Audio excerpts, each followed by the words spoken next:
Welcome to this explainer. Okay, today we are going to completely demystify two of the absolutely most popular financial tools out there so you can finally make your money actually work for you.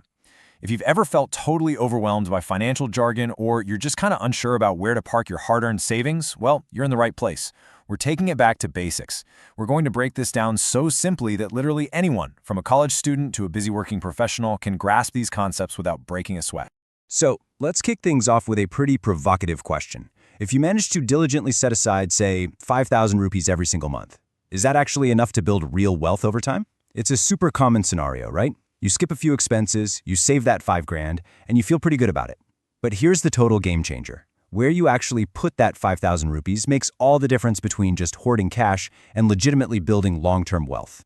And we're going to answer that question by walking through this agenda today. We'll meet your investment options, check out the safety of fixed deposits, dive into the growth power of SIPs, do a head-to-head showdown, talk about beating the inflation trap, and wrap up by choosing your winning strategy. No complex industry speak, just plain English, so you can confidently figure out your next steps. All right, Section 1, meet your investment options. Let's jump right in and introduce the two heavyweights in the world of saving and investing. You know, when we look at how people manage their money, there's this fascinating generational shift going on. Historically, the older generation leaned really heavily on the predictable, ironclad safety of bank deposits. It was all about protecting what you had. But today, the newer generation is totally different.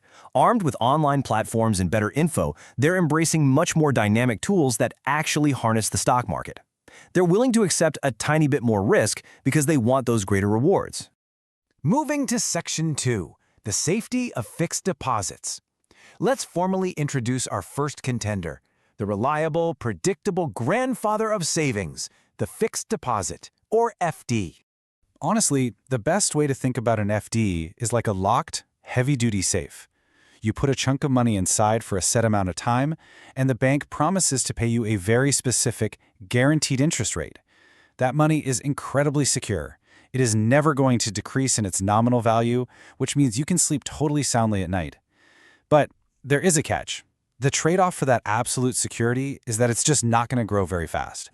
The massive appeal here is certainty. You're typically looking at guaranteed returns of around 6 to 8%. Plus, your capital is legally insured up to 5 lakh rupees by a government-backed body, the DICGC. It's also super flexible. You can lock it away for as short as 7 days or as long as 10 years. And here's a really cool pro tip. If you suddenly face an emergency, instead of breaking the FD and paying a nasty penalty, you can actually just take a loan of up to 90% against it. So yeah, if you're risk-averse and want zero surprises, the FD is your best friend.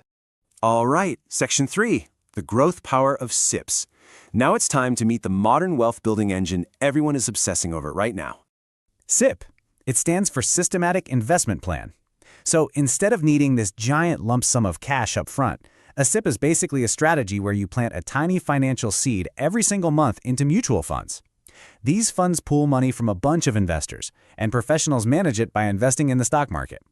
Because you're putting in small amounts regularly, rain or shine, your money grows over time despite the day-to-day market chaos. It essentially averages out your costs.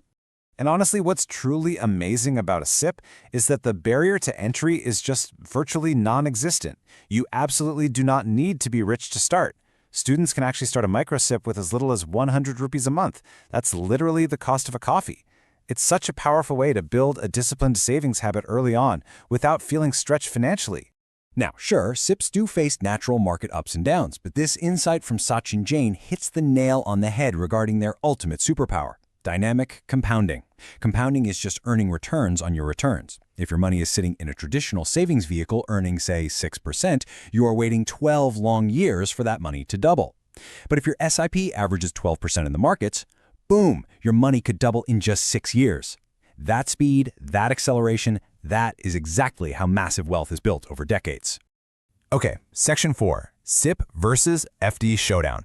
Time to put these two head-to-head and see what happens when the rubber meets the road. When we put them side by side, it really boils down to the risk-to-return ratio. FDs give you zero volatility. None. You get fixed, guaranteed returns between 6 and 8%. SIPs trade away some of that short-term stability for way higher long-term growth potential, historically aiming for around 10 to 15% annualized. With an SIP, sure, your balance might dip in a bad month, but over a 5 to 10-year horizon. It is entirely designed to climb much, much higher. Let's revisit that very first question we asked, the 5,000 rupees a month scenario.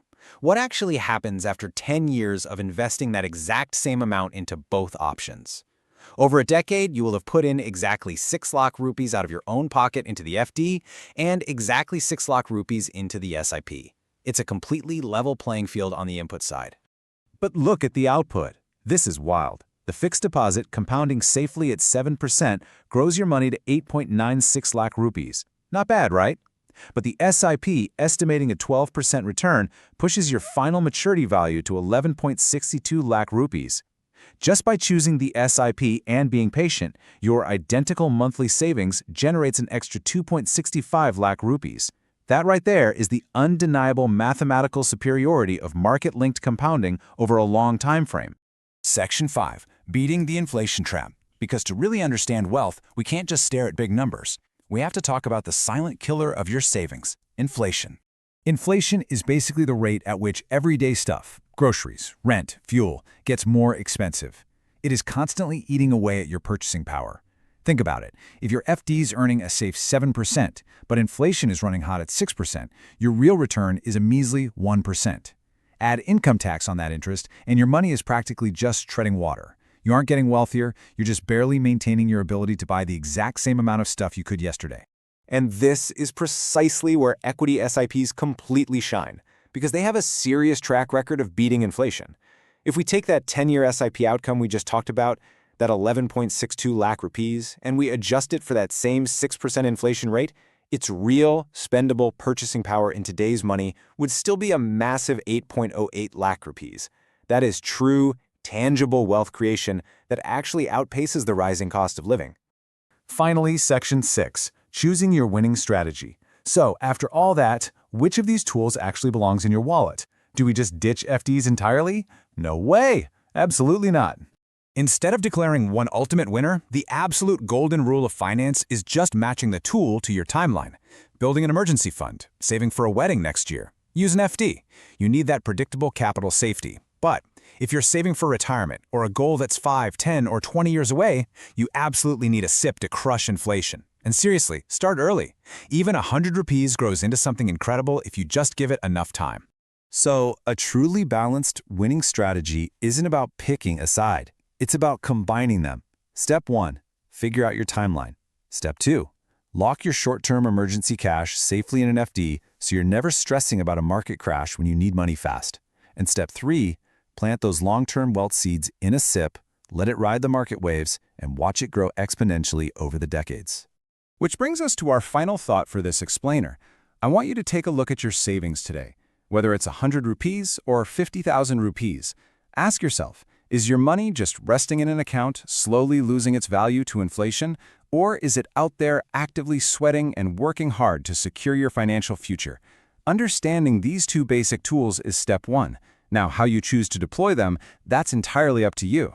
Thanks so much for hanging out with me for this explainer, and I highly encourage you to take that very first step toward making your money work harder for you today.